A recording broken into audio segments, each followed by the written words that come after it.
Caros alunos, caras alunas da terceira série do Colégio Miguel Couto, vamos então abrir aqui a nossa aula 7B, falando do cinismo e do ceticismo, que foram duas escolas que surgiram no período helenístico pós-conquistas de Alexandre. Slide 2, cinismo. Esse que você vê na imagem seria Diógenes, o cão ou o cínico, amigo dos cachorros. Diógenes de Sinope, o cão, foi o maior nome do cinismo. Ele pregava essencialmente o desapego aos bens materiais e externos.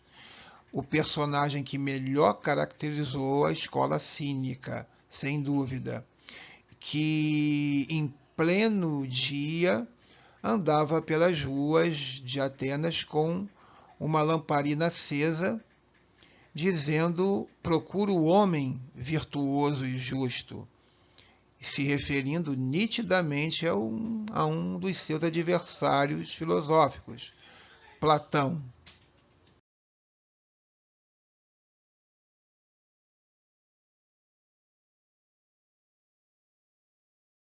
Quando você estudar o cinismo, tenha em mente um termo, autarquia.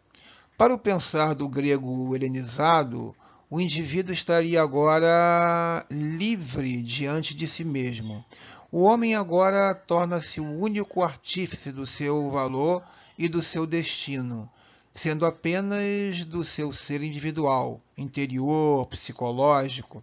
Surge então a ideia da total autarquia, ou seja, a condição de autossuficiência do sábio, para quem ser virtuoso bastaria para ser feliz, segundo os cínicos e os estoicos, por exemplo.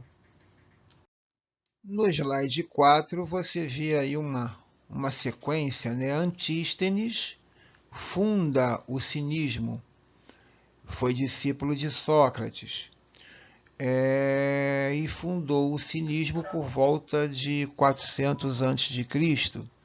Depois vem Diógenes de Sinope, o cão, e radicaliza a doutrina. Slide 5 tem uma pergunta. Certa vez Platão descreveu Diógenes como um Sócrates que ficou louco. Mas por que será que ele achava isso? Vamos ver a resposta no slide 6. No slide 6 a resposta. Porque Diógenes compartilhou da paixão pela virtude e o desapego por conforto material característicos de Sócrates, mas levou essas ideias ao extremo, radicalizando-as.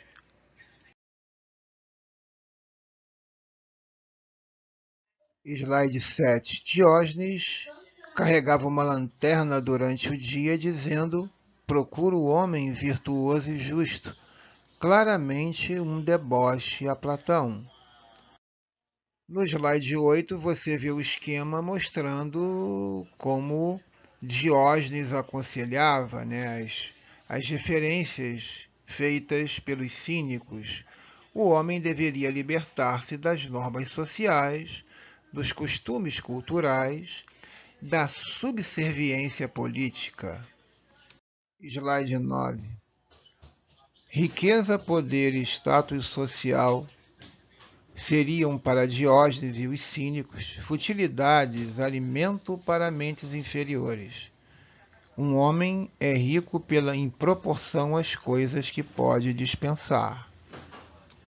No slide 10 você vê um quadro que retrata o famoso, né, historicamente suposto encontro de Alexandre com Diógenes, onde Alexandre teria perguntado a Diógenes sobre alguma coisa que ele quisesse que Alexandre poderia conceder, e não se sabe se lenda ou se verdade, Diógenes teria respondido apenas: saia da frente do meu sol. insinuando que Alexandre estava meramente ali para atrapalhar o seu lazer de pegar simples de pegar sol.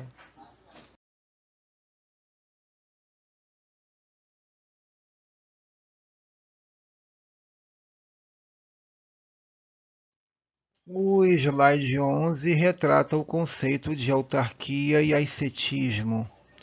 A tese fundamental do cinismo é que o único fim do homem é a felicidade, e a felicidade consistiria na virtude. Qual seria então a maior virtude de um cínico? Resposta: independência frente aos acontecimentos da vida, autarquia. Antes de começar o slide 12 com ceticismo, precisamos dizer que há diferentes tipos de ceticismo.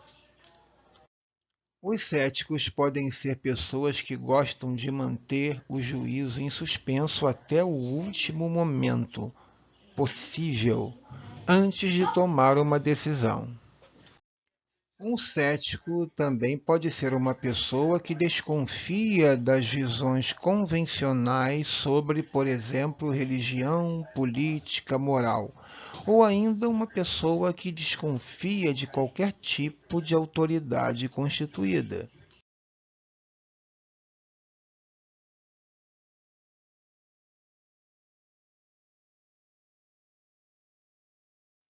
Slide 13. É preciso deixar claro que o ceticismo filosófico vai bem além da desconfiança e do ceticismo comum, né, do senso comum. Normalmente, ou lança dúvidas sobre crenças e teorias que, para a maioria das pessoas, constituem conhecimento genuíno, ou nega veementemente afirmações convencionais não demonstráveis que a maioria das pessoas assume como sendo verdadeiras.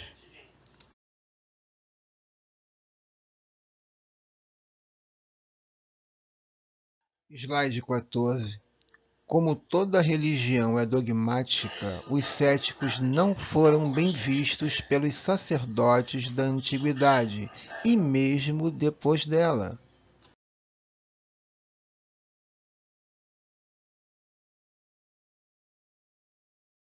Slide 15. O ceticismo é uma filosofia de ruptura.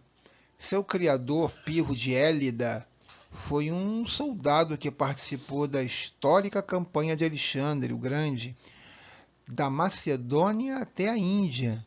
Suas observações, reflexões, aventuras ao longo das batalhas, das marchas e acampamentos situa-se num momento exato em que a consciência perde algumas verdades e simplesmente não consegue encontrar outras.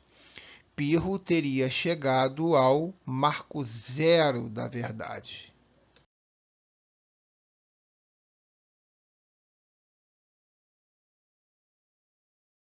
Slide 16, uma pergunta interessante: quem seria o cético? E aí você vai ter a resposta: alguém pensativo, absorvido em si mesmo, ausente do mundo. E você lê no slide 16 os porquês. Pirro viajou com Alexandre o Grande em suas explorações no Oriente. Relatos históricos dão conta de que teria estudado por um tempo na Índia com os gimnosofistas e com os magos da Pérsia. Da influência desse pensamento oriental, parece ter adotado uma vida de reclusão.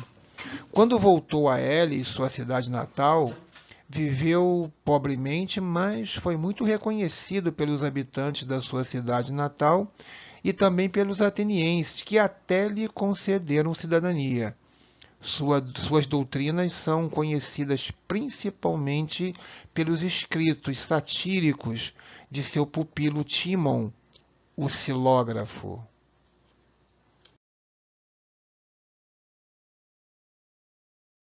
No slide 17, você vê aí abaixo a definição do que seriam os tais ginosofistas, que tanto influenciaram Pirro.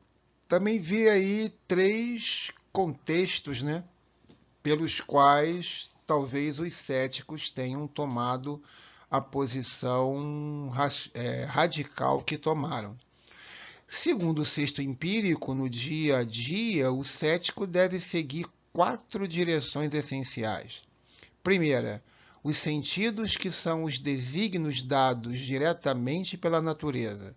Segundo, as necessidades naturais do corpo. Terceiro, as leis tradicionais, que são os caminhos trilhados pela natureza humana. E quarto, as artes e suas normas, que são também muitas vezes criações e expressões da natureza humana. Então, pause a apresentação para ler os 2 pequenos textos do slide 17. No slide de 18, você vê uma frase bem característica do ceticismo sobre o que as coisas são. Podemos apenas optar que não sabemos nada. Sabemos apenas de sua aparência, mas somos ignorantes de sua substância íntima. Pirro de Elis. E no slide 19, a pergunta que tem que ser respondida, mas como pode Pirro e os céticos terem chegado a essas conclusões, dessa dúvida tão radical, desse ceticismo? Bem, eles mesmos enumeraram os 10 motivos, chamados historicamente de enumeração dos tropos. Pause o slide 19 para lê-los, por favor.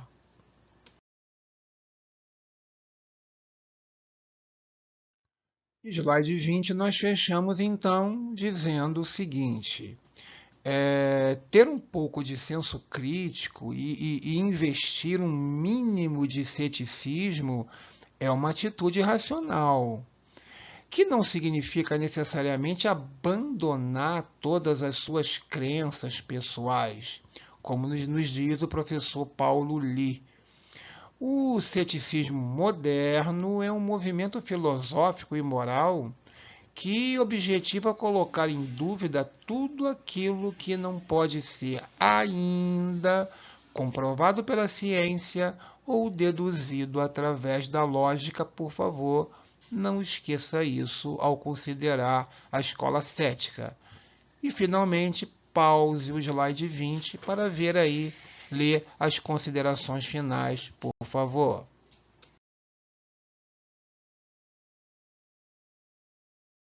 Assim, fechamos a aula 7b e vamos começar a última, a aula 7c.